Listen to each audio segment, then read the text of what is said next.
He walked into his office expecting another routine morning, but found a little girl crying on the floor who whispered, "You're my dad." Oliver Hart arrived at the Carlyle Group headquarters just after 8, as he always did. The early morning sun reflected off the glass facade of the downtown Los Angeles building, casting sharp shadows across the sleek pavement. Inside, everything was as it should be: polished marble floors, glass walls, and employees moving with quiet urgency. As the CEO and founder, Oliver had built his company from nothing, driven by a relentless focus, discipline, and an obsession with control. Dressed in a light beige tailored suit that matched his composed demeanor, he walked through the lobby with his usual commanding presence. His brown eyes were sharp, and his expression unreadable. He was a man who had learned early in life that emotions were best left behind if you wanted to survive. To the outside world, Oliver was the perfect picture of success: a self-made millionaire, a business visionary, a man who had overcome a childhood of poverty to stand at the top. But few knew the truth, that behind the cold confidence, there was a void, something incomplete he rarely allowed himself to think about. He had no wife, no children, no one waiting for him at home. Every part of his identity had become wrapped around the company and its endless demands. He stepped into the main lobby, nodding at the receptionist without slowing down. But as he turned toward the elevator bank, something unusual caught his attention. A small figure was sitting near the far glass wall, in the corner where the floor-to-ceiling windows met the marble. It was a child. A little girl. She looked out of place, completely still, head bowed, her tiny shoulders trembling as she tried to stifle quiet sobs.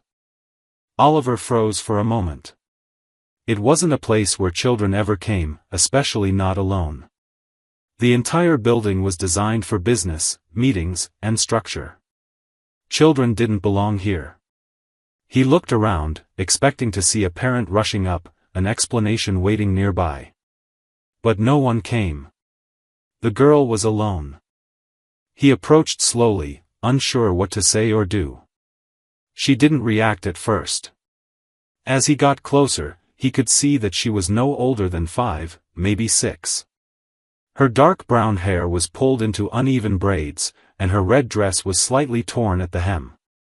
Her face was blotchy from crying, but her posture was strangely composed, as if she was used to hiding her emotions in public places. He knelt down in front of her, careful not to frighten her. "Hey," he said gently, softening his voice in a way he hadn't had to in years. "Where are your parents?" The girl looked up at him with wide, glassy blue eyes, so bright and clear they almost startled him. There was something haunting in the way she studied his face, something calm but far too mature for her age. She wasn't afraid of him. In fact, she looked like she had been waiting. Then she spoke, her voice quiet but steady. "You're my dad." Oliver blinked. For a second, he wasn't sure he heard her correctly. The world around him seemed to stop. His mind raced, searching for logic, but there was none to be found. He stared at her, stunned into silence. "What did you say?" he asked, barely above a whisper. "My mom told me your name is Oliver Hart," she replied. "She said you're my dad.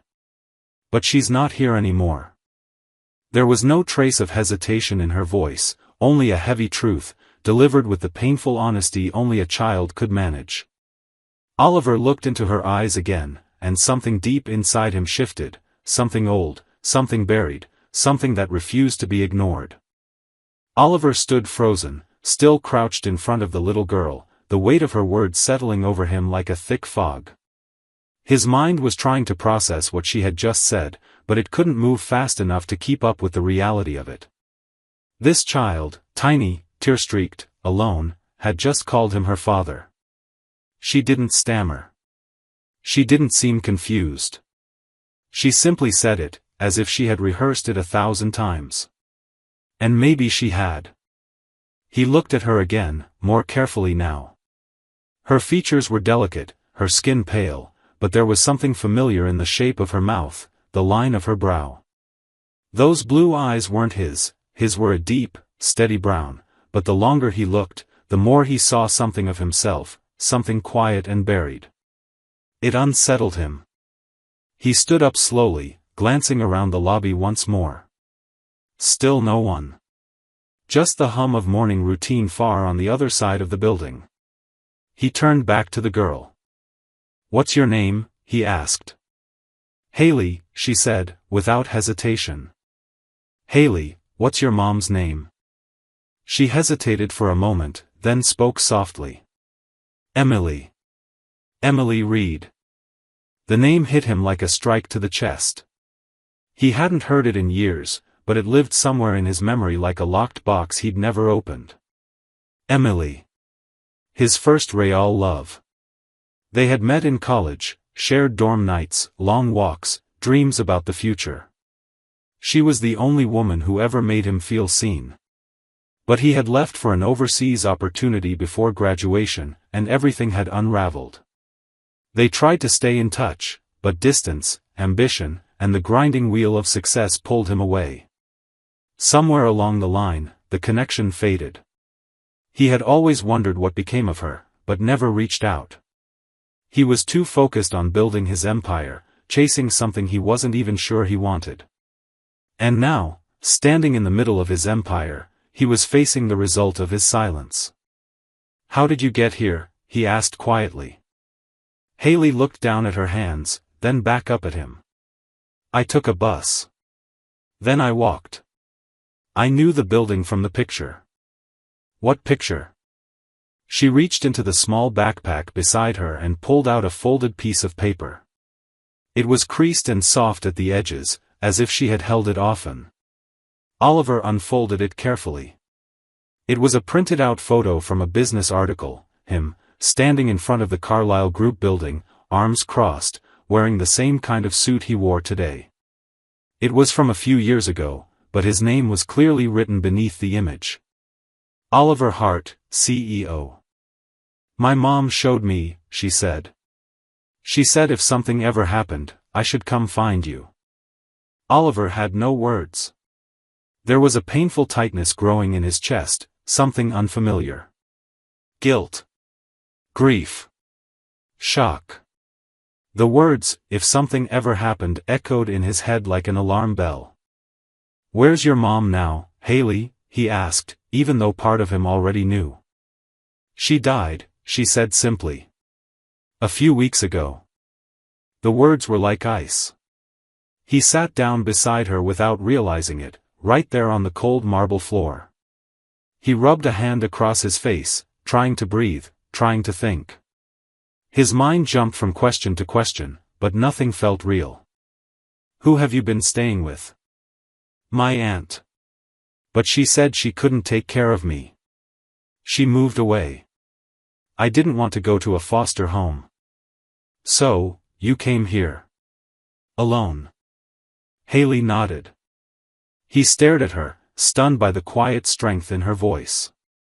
She was only 5. She had lost her mother. Been rejected by the last adult she knew. And somehow, she had found her way across the city with a photo in her backpack and a name in her heart. His name. There was no playbook for this. No spreadsheet. No corporate protocol. Just a child who might be his daughter, looking at him with a kind of guarded hope that made his chest hurt. For the first time in years, Oliver felt completely unprepared.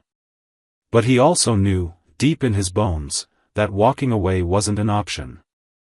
He stood up and offered her his hand. "Let's go upstairs," he said quietly. "We'll figure this out together." She reached for him without hesitation. Her small fingers wrapped around his, and that one simple touch cracked something open in him that he hadn't even realized was closed. Oliver led Haley through the private elevator that opened directly to his executive floor. As the doors closed behind them, the silence between them was heavy but not uncomfortable. Haley held his hand tightly, her grip small but sure.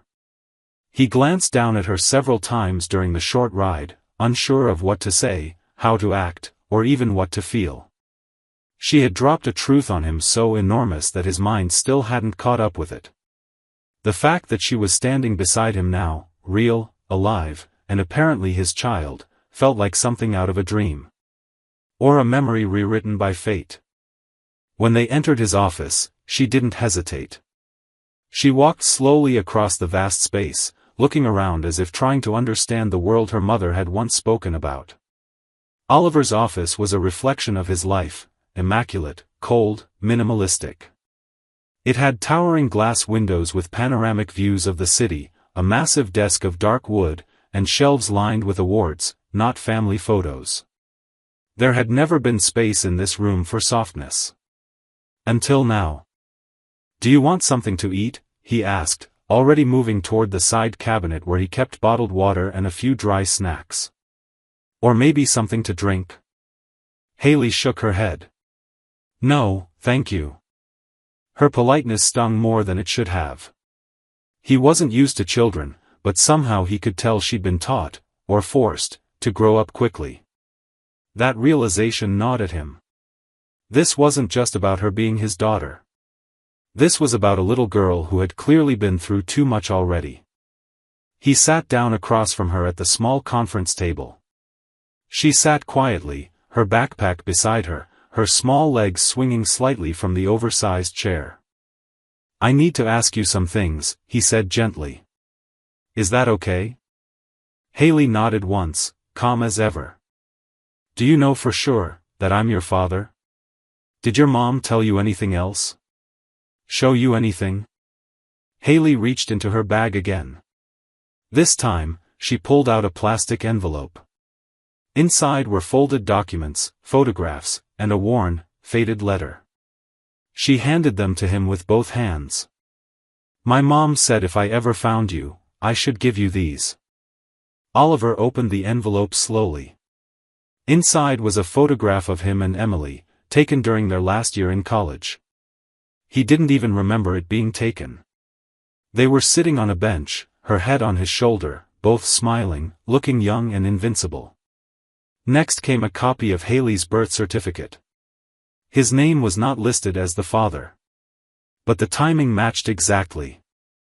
Then he saw the letter, handwritten, with ink smudged in some places, as if it had been handled many times. It was from Emily. "Dear Oliver. If you're reading this, it means Haley found you. I hope that wherever life took you, you found peace and purpose. I never meant to keep her from you.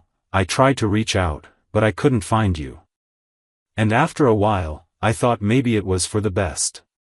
You were building something great. I didn't want to be a burden or complicate your life. But now, I know that Haley needs you. She's strong, brave, smarter than I ever was. And I'm not going to be here to watch her grow up. I didn't plan for this. I didn't want this. But I trust that you'll do the right thing, not because you have to, but because somewhere deep down, you're still the man I loved. Emily." Oliver's hands trembled slightly as he folded the letter.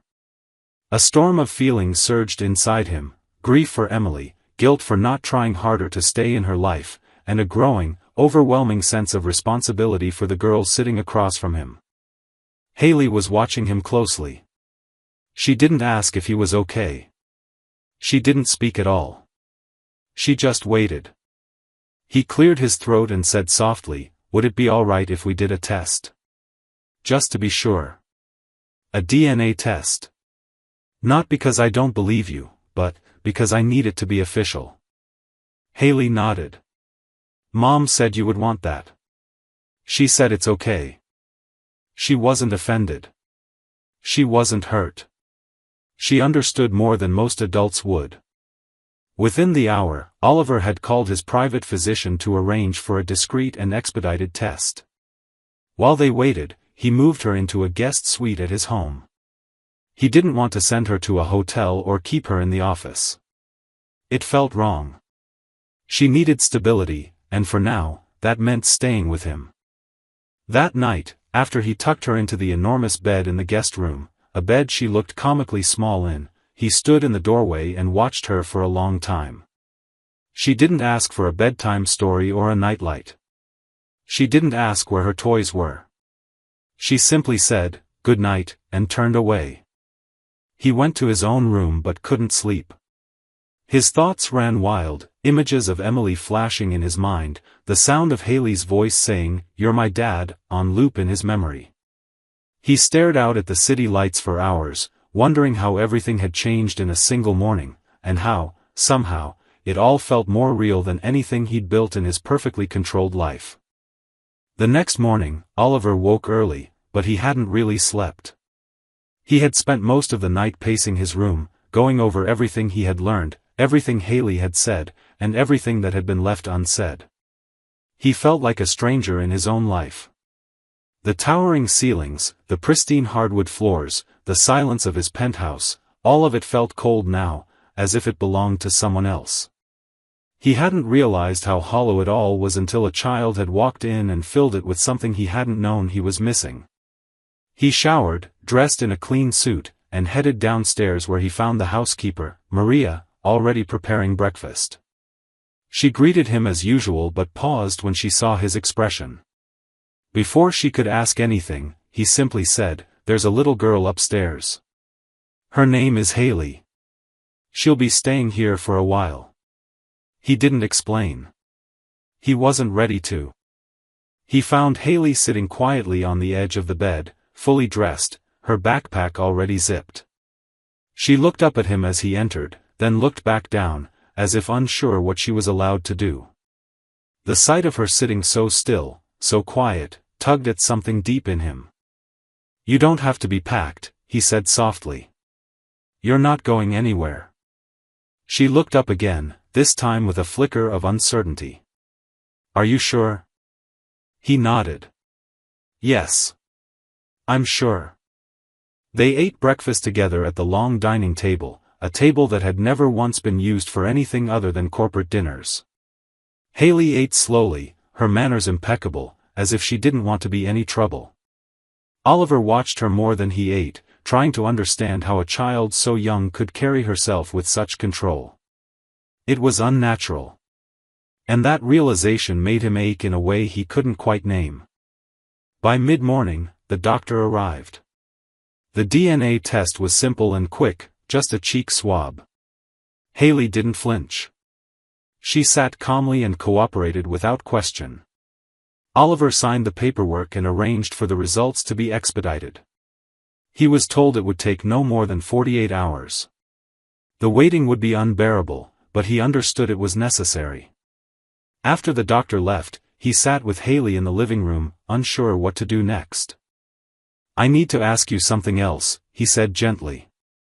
Haley nodded, waiting. "Why now? Why come find me now?" She hesitated, her eyes falling to her hands in her lap. "Because there was no one else." Her voice was steady, but he could hear the pain behind it. "My aunt said I had to go stay with people I didn't know. That it was too hard for her. She said it wasn't her job. So I waited until she left for work, then I packed my things and took the picture and the letter. I had the address. I just went." Oliver swallowed hard. A 5-year-old, navigating buses and city streets, completely alone, all to find someone who might not even want her. The fact that she had done it without fear, without hesitation, it terrified him. What kind of life had she been living? What had she been forced to accept as normal? "Did your mom ever talk about me? About the past?" Haley looked up, eyes bright but calm. "She said you were smart. That you were busy building something. She never said anything bad. She said if I ever needed you, you'd come through." Oliver looked away for a moment, trying to gather himself. Emily had protected his image, even when he hadn't deserved it. She hadn't told Haley about his silence. She hadn't filled her head with bitterness. She had just given her daughter hope. And now, Haley had placed all that hope in him. He spent the rest of the day trying to keep her busy. They went to a bookstore, and he let her choose whatever she wanted. She picked a collection of fairy tales, a beginner science book, and a small red journal. At lunch, they sat at a small cafe on a quiet street, and he noticed the way she scanned the room constantly, always watching the exits. She wasn't just cautious. She was prepared. Like someone who'd had to take care of herself. That night, he read to her from the fairy tale book she had chosen.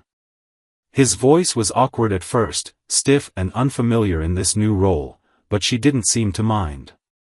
She lay still under the blankets, watching him without interruption, her expression unreadable but open. When he finished, he closed the book and looked at her. "Is it okay if I stay until you fall asleep?" he asked. Haley nodded once, and after a pause, she said, "You don't have to try so hard." He blinked in surprise. "What do you mean?" "You're already different from what I thought." "In a good way."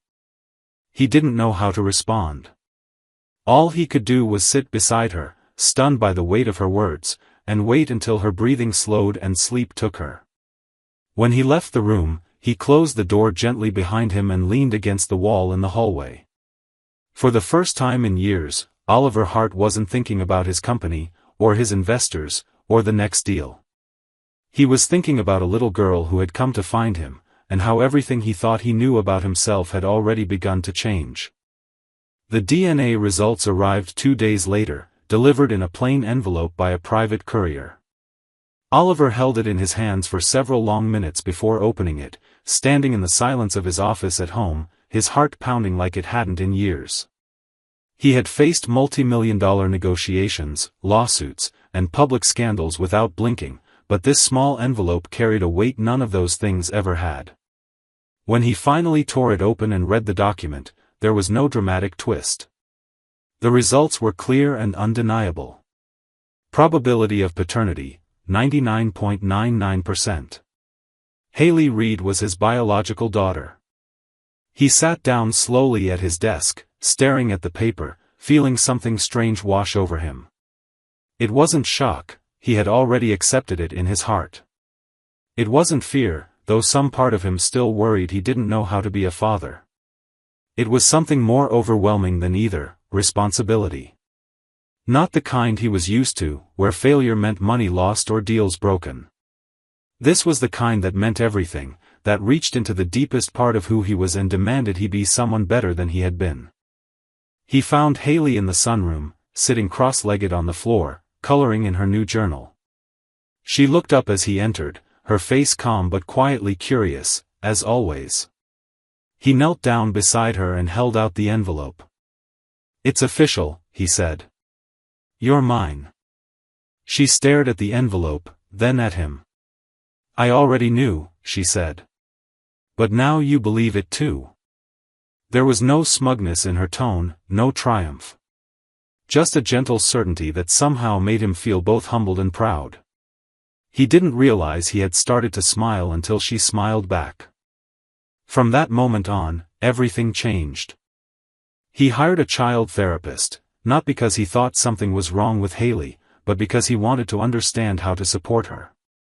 He started rearranging his schedule, canceling meetings, moving calls, delegating work that previously he never would have trusted to anyone else. His assistants were stunned. The board raised eyebrows. But Oliver didn't care. For the first time, something mattered more than the empire he had built.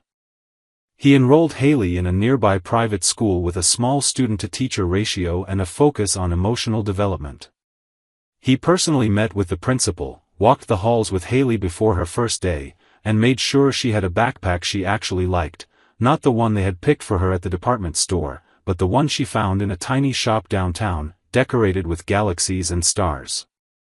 He learned quickly that being a father didn't mean grand gestures. It meant remembering which night she liked spaghetti, and which night she preferred soup. It meant noticing when she was quiet for too long and learning to ask the right questions, not too direct, not too vague.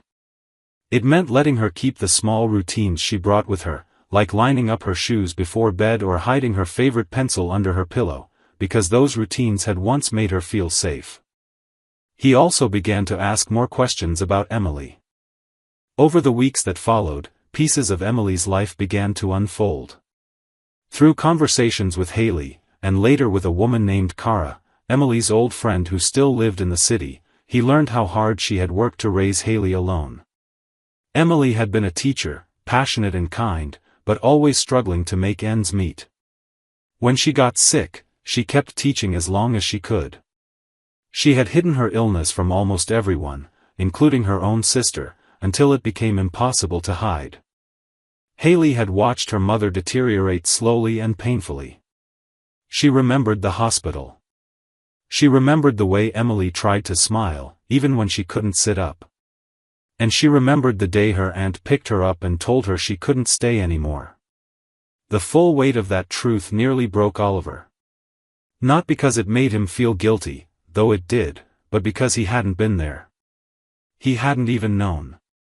While he was closing deals and attending galas, the woman he once loved was dying, and the daughter he didn't know he had was learning how to survive without anyone. One evening, as they were cleaning up after dinner, Haley looked up from the dishes and asked, "Did you love her?" Oliver stopped, his hand frozen around a plate. He looked at her and saw not just curiosity, but a real need to know. "Yes," he said after a pause. "I did. I was young and stupid and too focused on the future. But yes, I loved her very much." Haley nodded and went back to washing without saying anything else. That small exchange, like many between them, felt like a stone placed carefully into a foundation they were building together, slowly, deliberately, with patience. By the end of the month, Haley had started smiling more. She laughed, really laughed, when she beat Oliver at board games or when Maria, the housekeeper, taught her how to make pancakes. She stopped sleeping with her shoes next to the bed.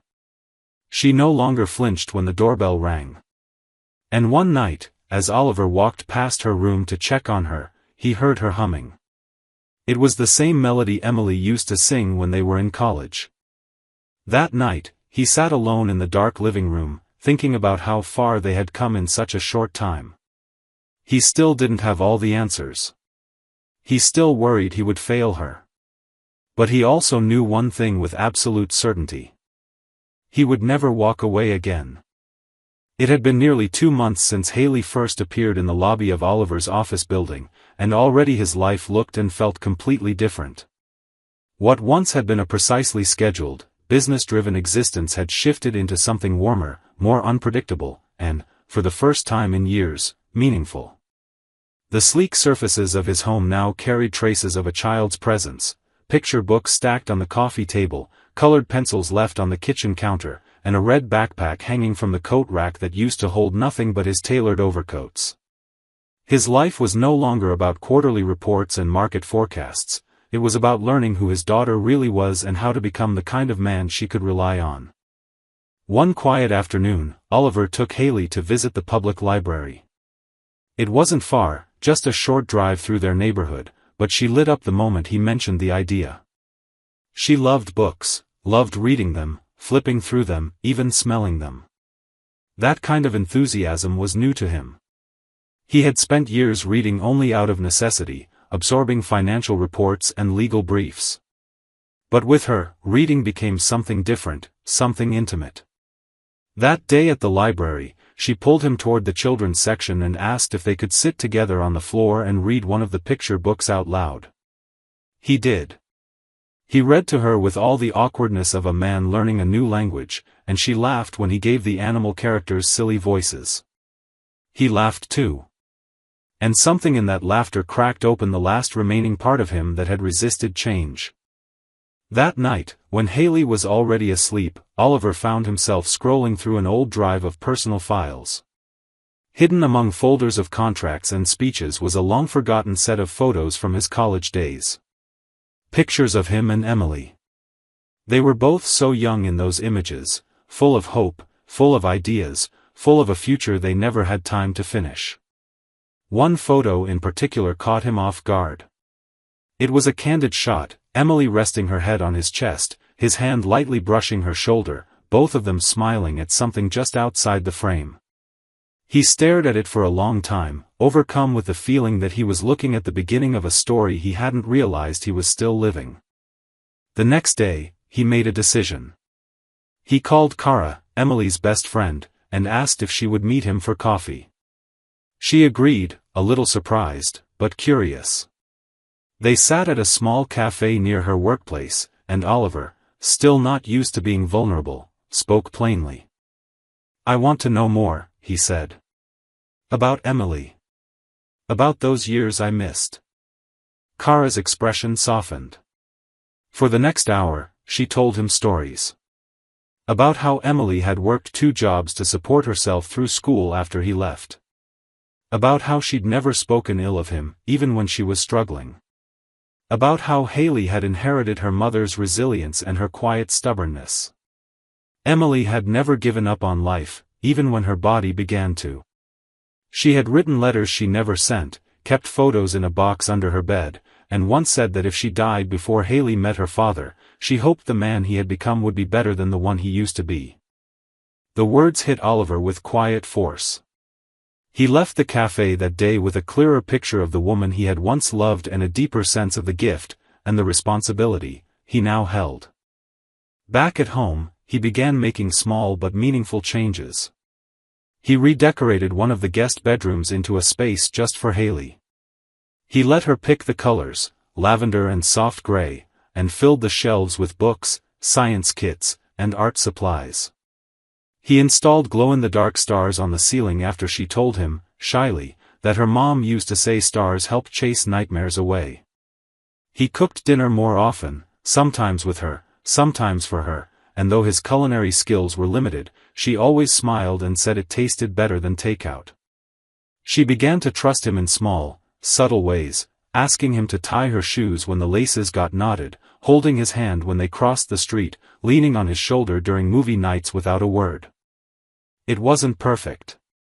There were still moments when she got quiet and distant, when a sound or smell brought her back to a memory she didn't talk about.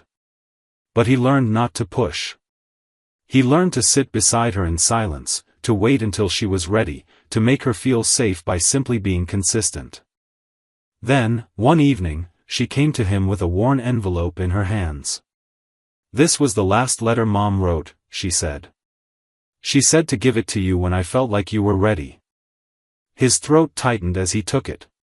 The letter was dated just weeks before Emily died. In it, she wrote about how much she had hoped they'd reconnect one day. She told him to be patient with Haley, to listen more than he spoke, to understand that love wasn't something that had to be perfect, it just had to be present. She told him she forgave him. That she still believed he had the heart to be the father Haley needed. Oliver read the letter twice, then folded it carefully and held it against his chest. He didn't cry, but he felt something deep inside settle, like the final piece of a puzzle had clicked into place. That night, he tucked Haley in as usual, but before turning off the light, he asked her quietly, "Do you think your mom would be proud of us?" Haley didn't even hesitate. "I think she'd be proud of you. And I think she'd be really happy I found you." He smiled, kissed her forehead, and turned off the light. As he stood in the hallway, listening to the soft rhythm of her breathing, he realized something profound. He hadn't just inherited a child. He had inherited the second chance he never thought he'd get. And this time, he wouldn't waste it. The seasons began to change, and with them, so did Oliver. He had once measured time in contracts, market trends, and quarterly profits, but now he found himself marking days by simpler, more human moments: Haley's first science project at school, her growing obsession with constellations, the way she began humming to herself while drawing, something she'd never done in the beginning. Every morning, she would come into the kitchen wearing mismatched socks and carrying a new fact she had memorized from a book, and he'd pretend he didn't already know it, just to hear her explain. She had become the center of his world without even trying, and it no longer scared him. It made him feel alive. Oliver's staff had noticed the change. His executive assistant stopped triple confirming his calendar because he no longer worked until midnight. He left board meetings earlier, declined unnecessary trips, and began pushing for more flexible schedules for employees with families. It hadn't gone unnoticed. At first, people whispered about him, wondered if he'd lost his edge, but then they saw something else.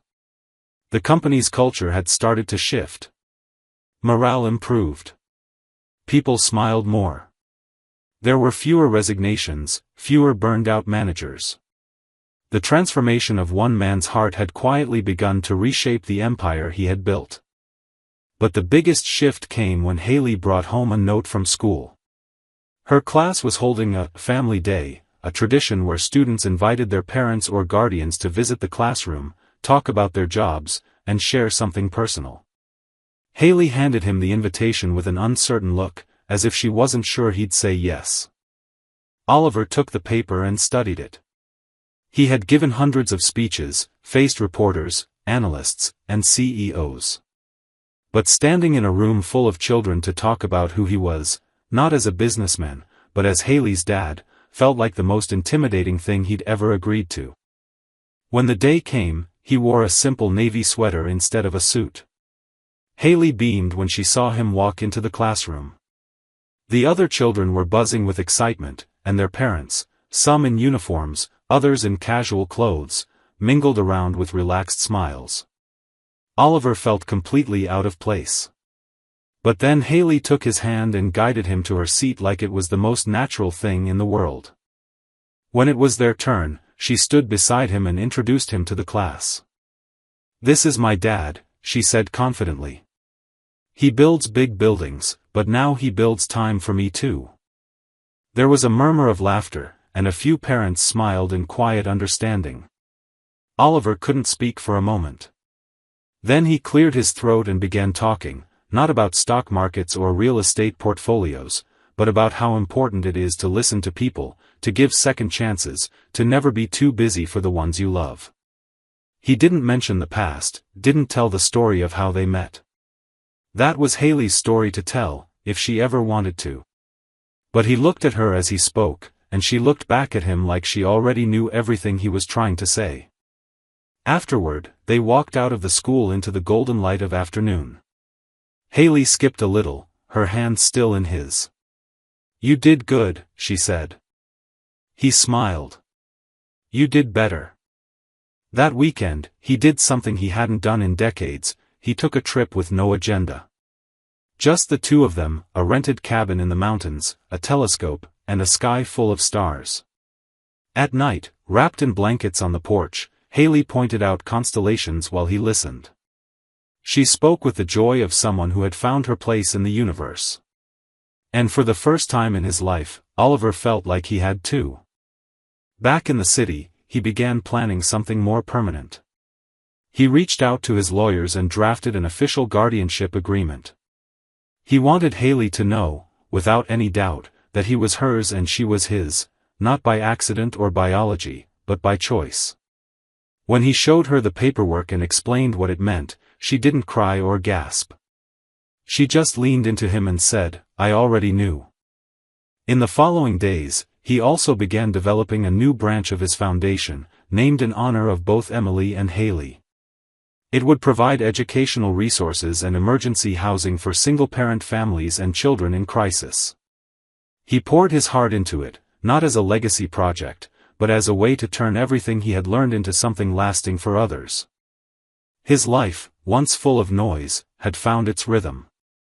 There were still meetings, deadlines, and expectations, but now, they were balanced by bedtime stories, school pickup lines, and weekend pancake mornings.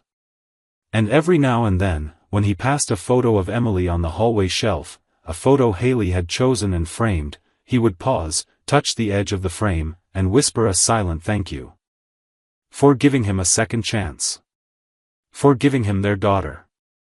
For believing he could become the man he never thought he'd be. Spring came slowly that year, not in the weather itself. Los Angeles had little change in seasons, but in the feeling that settled over Oliver's life. It was in the quiet warmth of mornings that no longer began with email alerts, but with the sound of Haley's small footsteps padding into the kitchen, asking what kind of pancakes he planned to ruin today. It was in the way sunlight filtered through the curtains of her lavender bedroom, catching the drawings she had taped to the walls, stars, animals, buildings, a stick figure version of him with "My Dad" written underneath in uneven letters. He had once measured success by the height of his buildings and the size of his numbers. Now he measured it in how many days he could make her laugh before breakfast. One Sunday morning, they sat together at the kitchen island, sharing a bowl of fruit and planning their day. Haley wanted to visit the planetarium again. She'd been obsessed with stars for months now, and Oliver promised they would. As she listed out everything she hoped to see, he found himself marveling at how much she'd changed in such a short time. There was still a quiet wisdom in her, a depth he knew had come from loss, but now there was also light. She giggled, she asked 100 questions a day, she rolled her eyes at his jokes, and she had started inviting friends over for weekend crafts and movie nights. Her world had expanded beyond survival, into curiosity and connection. Later that day, as they walked through the museum's grand dome and watched the simulated night sky spread above them, Oliver caught himself looking at her more than the stars. She pointed up, explaining constellations to a group of tourists like a tiny professor, completely unaware of the way people watched her, drawn to her presence. She had Emily's passion, his steadiness, and something entirely her own, an ability to make people feel like they belonged, just by being near her. In those moments, he often wondered if Emily could see them. If she knew that the girl she had raised with so much love and strength had changed everything about him. After they got home that night, Haley curled up beside him on the couch, her head on his shoulder, and they watched one of those old animated space movies she loved. She fell asleep halfway through, and he stayed there, holding her gently, not moving, not wanting the moment to end. As the credits rolled, he thought about how much had happened in the span of a single year. A child had walked into his office and told him she was his daughter. His past had cracked open like a fault line, and what had come out of it wasn't ruin, it was redemption. He remembered the early days, the silence between them, the way she slept fully clothed with her shoes by the bed, just in case. He remembered how she had watched people so carefully, always scanning for exits, always listening for danger. Now she fell asleep beside him with her face relaxed, her shoes forgotten, her dreams finally uninterrupted. Not long after, the court date came for the finalization of the adoption. Even though the DNA proved their bond and he was already her legal guardian, Oliver wanted the papers to reflect the truth he now lived daily, that she was his in every way that mattered. Haley insisted on wearing a white dress with little blue stars on it, and she clutched the same worn photo of Emily she always kept in her backpack. They sat in the courtroom together, surrounded by the quiet hum of legal formality, but for Oliver, it felt like a ceremony. A promise sealed in ink and law, but rooted in love. When the judge signed the final document, Oliver didn't cry. He just turned to Haley, took her hand, and said, "It's official now. You'll never have to wonder again." Haley smiled up at him, her blue eyes filled with the same calm certainty she had shown that very first day. "I never wondered. But I'm glad it's written down." That evening, they celebrated with cake and a few close friends at home. The dining room, once a place for polished dinner parties and business strategy, was now cluttered with balloons, hand-drawn cards, and loud laughter. Maria, the housekeeper who had become like a grandmother, wept openly while holding Haley's shoulders, and Oliver, standing in the middle of it all, felt something he never expected, complete. Not powerful, not proud. Just whole. He walked into his office later that night, the only quiet room in the house, and picked up the letter Emily had written him, now kept in a glass frame on his desk. He read it again, as he often did when he needed her voice to steady him. She had asked him to show up for Haley not out of guilt or obligation, but out of love. And he had. Not perfectly, not instantly, but fully. He whispered a thank you into the silence and turned off the light. Months passed, and the rhythm of life continued. School, birthdays, slow Sunday mornings, late-night science talks, beach trips, and bedtime stories. Oliver no longer checked his phone during dinner. He no longer counted his success in assets or influence. He counted it in memories. He counted it in the number of times Haley fell asleep mid-sentence, trusting he'd be there when she woke up. And he always was. One summer evening, as they lay on a blanket in their backyard, staring at the sky through a telescope, Haley turned to him and asked, "Do you think Mom would have liked all this?" Oliver looked at her, then back up at the stars. "I think she would have loved it," he said. "Especially you." Haley smiled and rolled onto her side, curling into him the way she always did when she was ready to fall asleep.